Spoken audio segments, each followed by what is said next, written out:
नमस्कार। बिहार की खबरों में आपका स्वागत है। मैं हूं आपके साथ सुमन पाल। खबरों की शुरुआत करते हैं। लगभग 3 सालों बाद रविवार को बिहार पहुंचे आरजेडी सुप्रीमो लालू यादव 27 अक्टूबर से चुनाव प्रचार में शामिल होंगे। इस संबंध में सोमवार को उन्होंने बयान जारी कर कहा है कि जनता सर्वोपरि है और इसके साथ ही उसका आशीर्वाद लेने में 27 अक्टूबर को तारापुर और कुशेश्वर स्थान जाऊंगा। जनता का मुझे पूरा समर्थन और सहयोग मिलेगा। आरजेडी उम्मीदवार भारी बहुमत से उपचुनाव में जीत दर्ज करेंगे।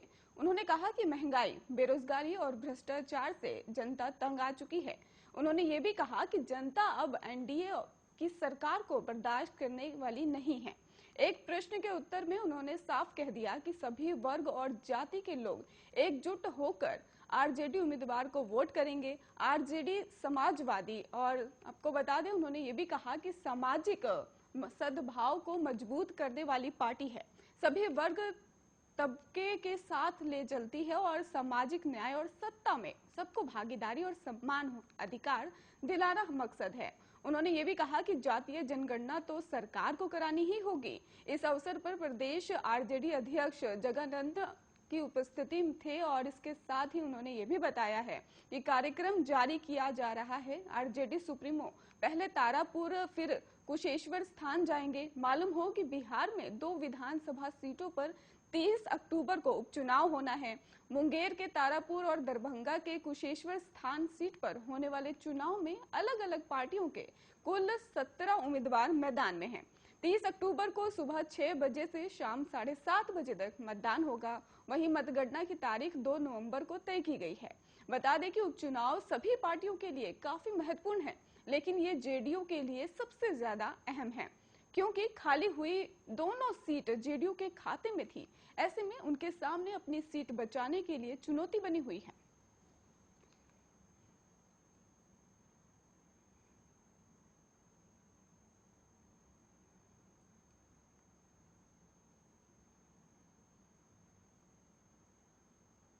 आरजेडी सुप्रीमो लालू यादव की ओर से बिहार कांग्रेस के प्रभारी भक्त चरण दास पर की गई टिप्पणी पर विवाद जारी हो गया है। इसी क्रम में सोमवार को सूबे के मुख्यमंत्री नीतीश कुमार ने प्रतिक्रिया भी दे दी है। उन्होंने कहा कि हम इन सब बातों का नोटिस नहीं लेते हैं। इन लोगों का काम ही यही है।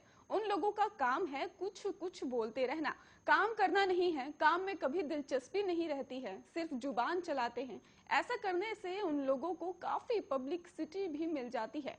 और मुख्यमंत्री ने यह भी कहा, ऐसे लोग बिना काम किए पब्लिसिटी ले लेते हैं और ऐसे लोगों की बात पर हम कभी ध्यान नहीं देते। अगर वे प्रचार में जाना चाहते हैं तो जाएं और उन लोगों को तय करना है कि दोनों सीटें जीतने के बाद लालू प्रसाद के दावे के सवाल पर मुख्यमंत्री ने यह भी दावा करने में किसी को कोई दिक्कत नहीं है। दावा करने में क्या जाता है, लोग जेल के अंदर और बाहर रहकर बातें करते हैं। हमको इस पर प्रतिक्रिया नहीं देनी चाहिए। उन्होंने ये भी कहा कि हम जानते हैं कि जब उन लोगों को राज करने का मौका मिला तो उन्होंने जनता की सेवा नहीं की। उन लोगों का काम सिर्फ बोलते रहना है। जिसको जो मर्जी है वो बोलते रहे, इससे कोई मतलब नहीं होना चाहिए और ना ही कोई लेना देना होना चाहिए।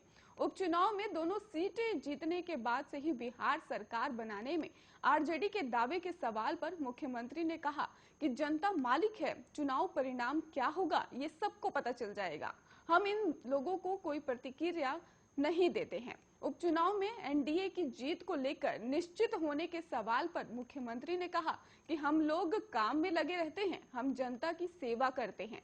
जनता मालिक है, जो फैसला करे, जिसे बोलना है बोलते रहे और जो हमें करना है वो हम करते रहेंगे। हमें इस पर कुछ नहीं कहना है। हम लोगों को सिर्फ काम में दिलचस्पी है। हम लोगों के लिए पूरा बिहार एक परिवार है, जबकि कुछ लोगों के लिए एक निजी परिवार ही सब कुछ होता है और हम लोगों और उनमें कोई फर्क नहीं होता है। अगर हम ऐसा करते, बयान देकर पब्लिसिटी लेने में हमारी दिलचस्पी नहीं रहती है।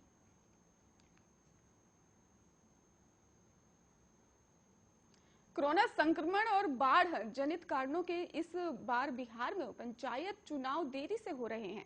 पंचायत चुनाव में यहां वार्ड सदस्य, मुखिया पंचायत समिति सदस्य और जिला परिषद के अलावा ग्राम कचहरी के सरपंच और पंच के लिए चुनाव होते हैं। ये चुनाव कई चरणों में 12 सितंबर को होगा और चुनाव में धन, बल और हिंसा हो रही बढ़ोतरी के बीच राज्य में एक तथ्य ये भी उभर कर सामने आया है कि युवाओं और महिलाओं की इसमें भागीदारी बढ़ रही है। और ये बात गौर करने लायक है कि 2001 में बिहार में पंचायत चुनाव इलेक्टोरल अपार्टमेंट के रूप में ही साबित हुआ था और साल 2006 में पंचायत चुनाव में महिलाओं के 50% आरक्षण का भी प्रावधान किया गया था। और उस समय बिहार ऐसा पहला राज्य था जिसने महिला प्रतिनिधित्व और सशक्तिकरण की दिशा में ऐसा मजबूत कदम उठाया था, जिसका नतीजा आज हमें देखने को मिल रहा है कि इन पंचायत चुनाव में आरक्षित पदों के लिए भी साथ साथ अनारक्षित पदों पर भी पुरुषों की तुलना में महिलाएं ज्यादा नामांकन कर रही हैं। साथ ही स्थानीय स्तर पर भी राजनीतिक, सामाजिक और भागीदारी और रूढ़िवादी समाज में लीक से हटकर विकास के नए नए आयाम दिख रही हैं।